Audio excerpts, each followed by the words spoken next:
Fáilte roimh arás. Welcome back. Follow me, Miss Gaeilge. Let's learn Irish. Level A1, topic a chathair, an teach agus Lóistín. Level A1, topic 4, the house and accommodation. Level A1, topic a chathair, Rannóg héindeag teach Eoin ag díristeach bheithigh éisteacht. Level A1, topic 4, section 11, Eoin's house, focusing on listening. Agus sa Rannóg seo, beimid ag múnas, chanas tróiricha a thabhairt agus a lorg. We'll be working on how to ask for and give directions.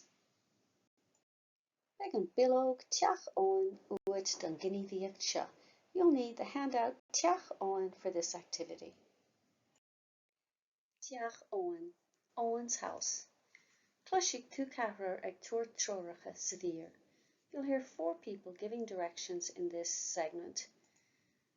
Chaithigh tú éisteacht leis na tróiricha sin agus ainmneacha na seomraí a scríobh sna háiseanna cuí ar a millóg. So you must listen to those directions and write the names of the rooms in the appropriate places on the handout. Cloistigh tú an bhíor a dhá uair. You will hear the segment twice. Teach Eoin. Córá a héan. Go mo leis scéal. Cabhail an leithas le de hell. Tá sé an san an tríú doras dheis. Córá a dó. Cabhail an chiistin le de hell. Tá sé díre an sin an dara daras ar chlé.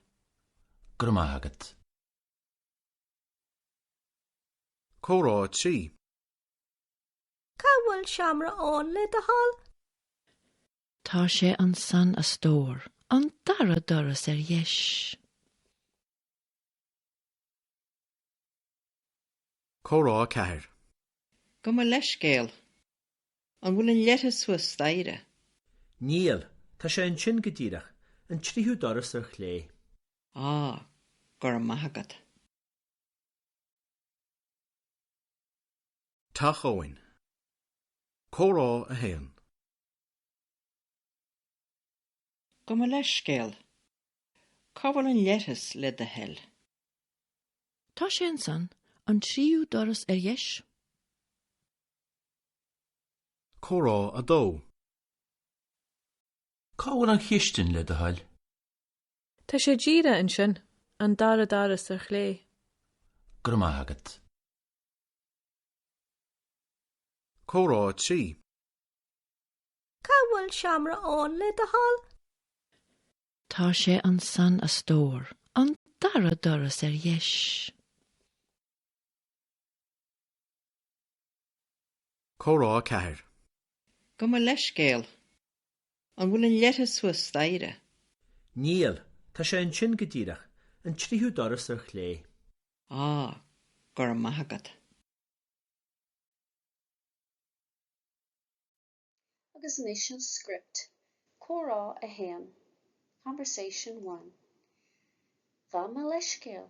Cabhail an leithas le de hall. Pardon me, where is the bathroom, please?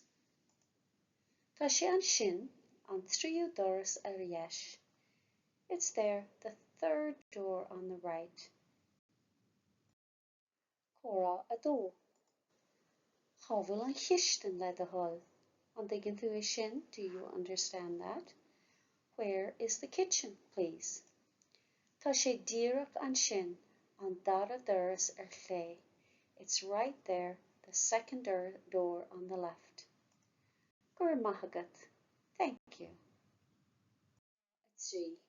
Páiste óg a caint, a young child speaking. Cabhail seomra Eoin le de hall.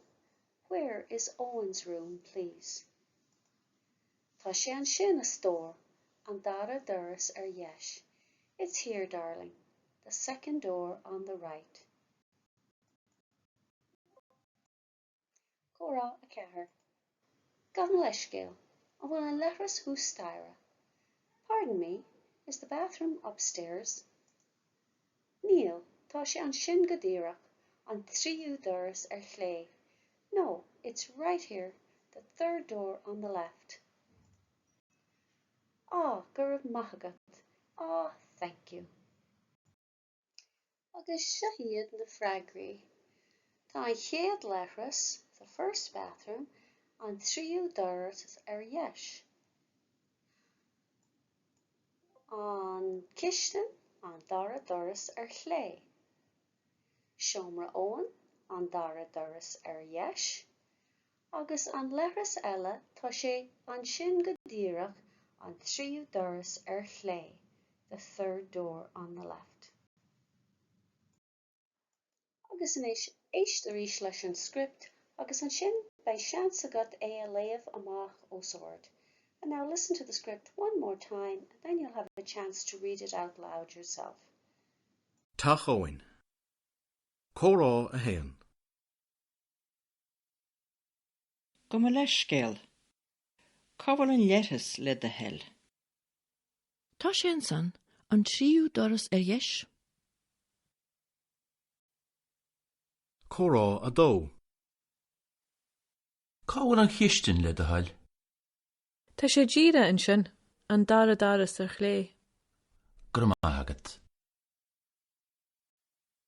Córá a trí.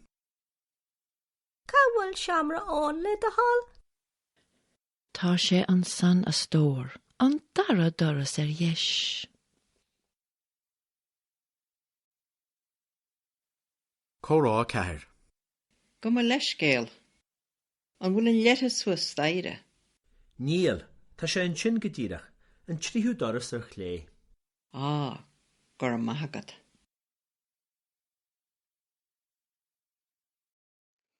Córá a héan. Lay an córá amach úsáid. Read the conversation out loud.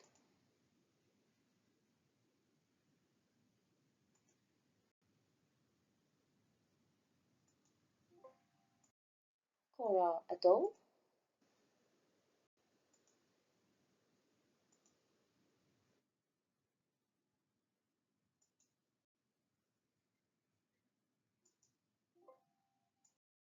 Córá a trí.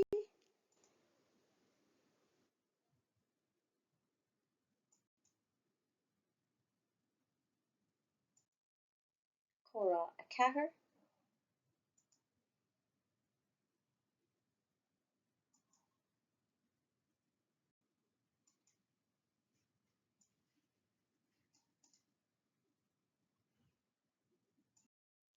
Teach Eoin na seomraí eile.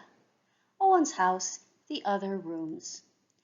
Tá spásna fómha fós I dteach Eoin. There are still empty spaces in Eoin's house.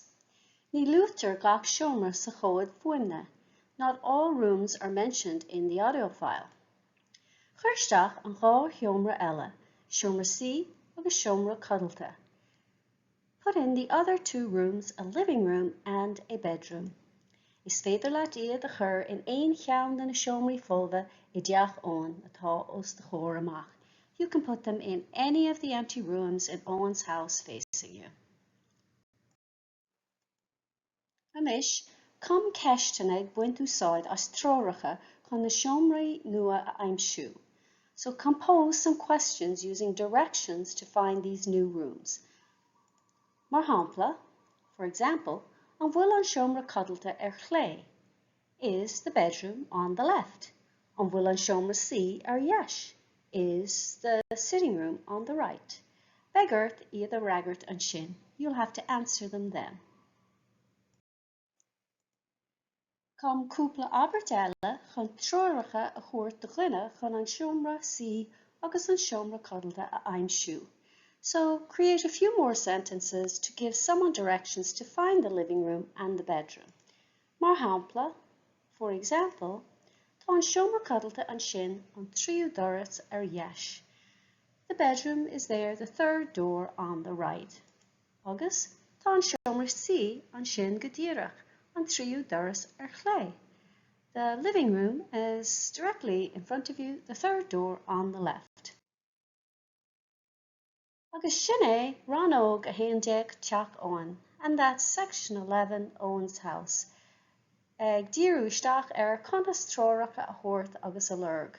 focusing on how to ask and give directions. Lecture notes and worksheets to accompany the course are available, along with audio files and links to Quizlet flashcards and study tools.